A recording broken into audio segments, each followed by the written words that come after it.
But I think having experienced these institutions over many years, we were fearful. We were fearful, but our government felt we must take this action. And I remember the day before we were to hear the decision, the president said to me, Minister Pando, don't worry, you look worried. Don't worry. Whether it's positive or negative, we have put this matter on the global agenda, and that's important.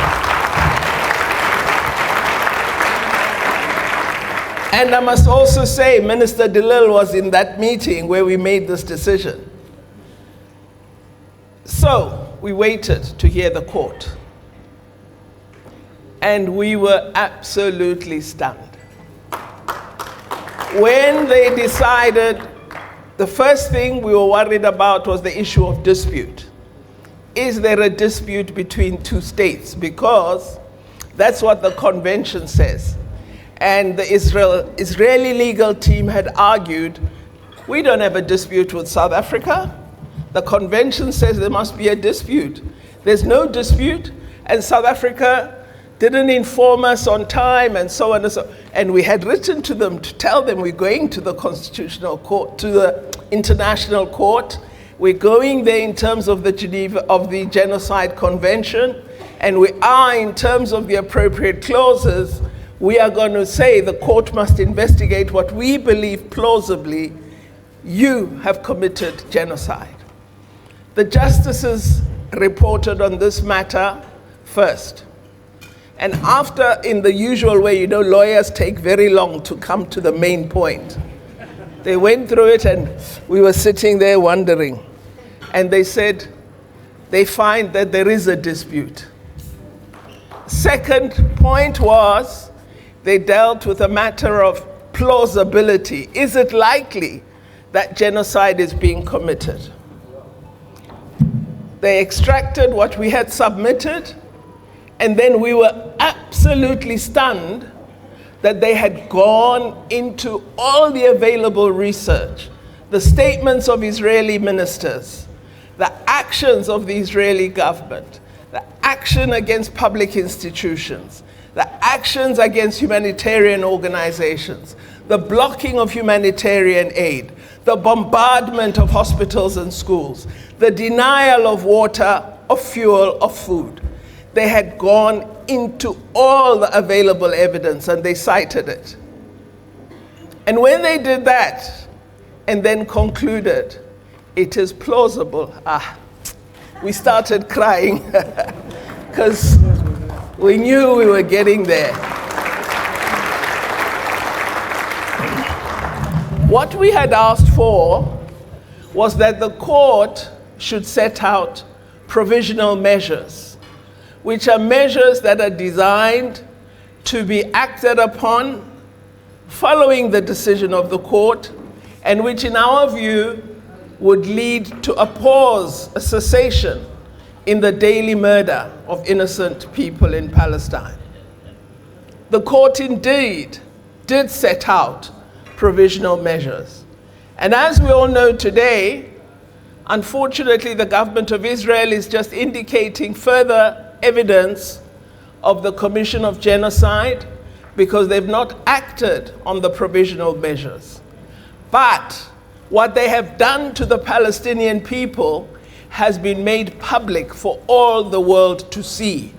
Not again will Israel be able to hide behind a claim of innocence, behind a claim that they are the ones who are oppressed. Everyone can see that Israel is oppressing the people of Palestine.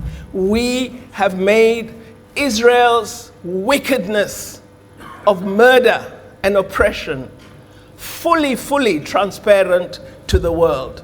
And this is extremely important for our case. Finally, the evil that has been done for 7 decades against the people of Palestine, all the world cannot hide their eyes from it. And this is a very important achievement. And I sincerely thank the people of South Africa for having stood behind the government on this case. and the people of South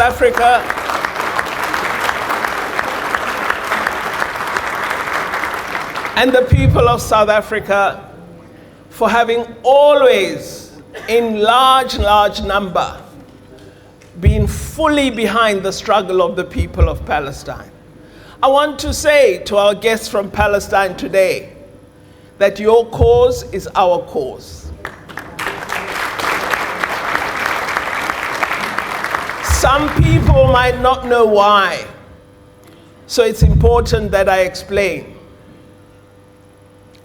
When we were waging our struggle for freedom as the liberation movements of South Africa, we went to many countries asking, help us, stand with us.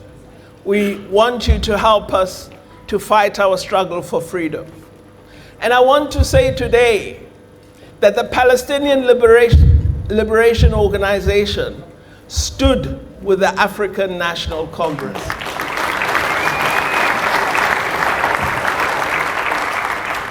That they work closely with the liberation movements, the Pan-Africanist Congress, and the African National Congress.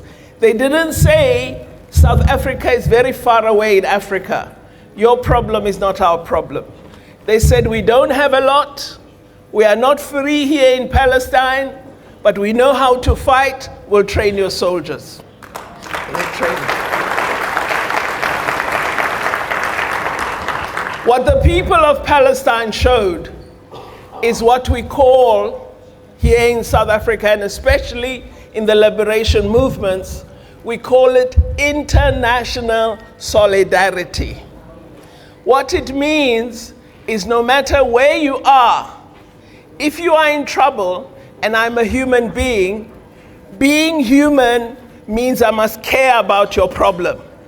Being human means I must be worried about your suffering.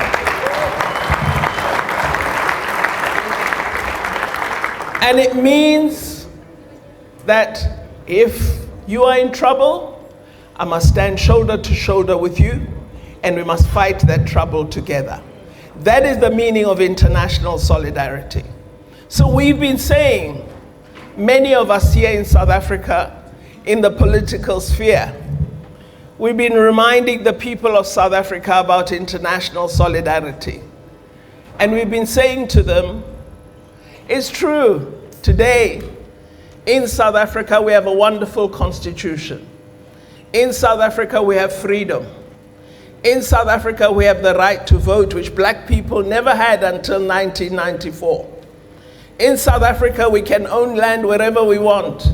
In South Africa today, our children can go to schools that we choose for them, which we couldn't do before. In South Africa today, we can live where we want. In South Africa today, we can ride a bus with all races. But we say to South Africans, the fact that you have that freedom is because others stood with you. Stand with them today.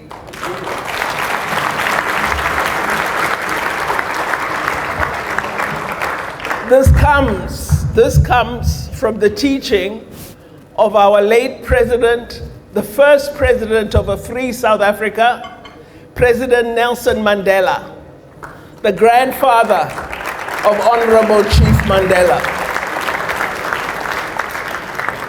President Mandela said, our freedom of South Africa will not be complete until the people of Palestine are free.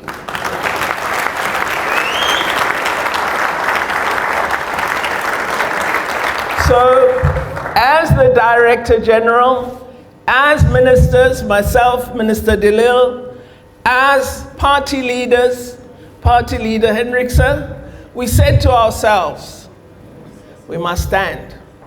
We must stand with the people of Palestine. If you are free to aid others. If you are free, freedom doesn't belong to you. You don't hold freedom for yourself. Freedom is for dignity. And you cannot be fully free until everyone is free. Because if someone's dignity is infringed because they're a human being, your dignity is infringed too. So your dignity is increased by you fighting with others for their freedom. And in conclusion, as I said at Al-Quds Mosque the other night, what this means, we have taken a big step with the International Court of Justice. But all it means, it's more work for you South Africans. It means you cannot pause. It means you must not stop. It means you must campaign. I have made a few requests to you. I know you're acting on some of them. There are 5 or so countries that are providing arms to Israel. Picket outside their embassies every day.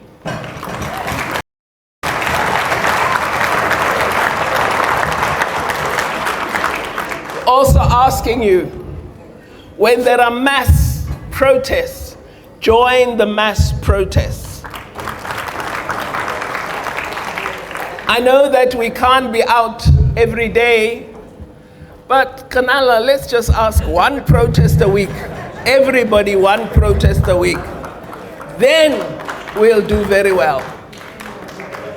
So I thank Minister Lamula, the Cabinet of South Africa, our President, President Cyril Ramaphosa, our DG Zane Dango, the young lion here, youngish lion, and all those who made a contribution to our case before the International Court of Justice. And I assure our brothers and sisters from Palestine that one day, just like us, inshallah, Ameen, you will be free. You will be free.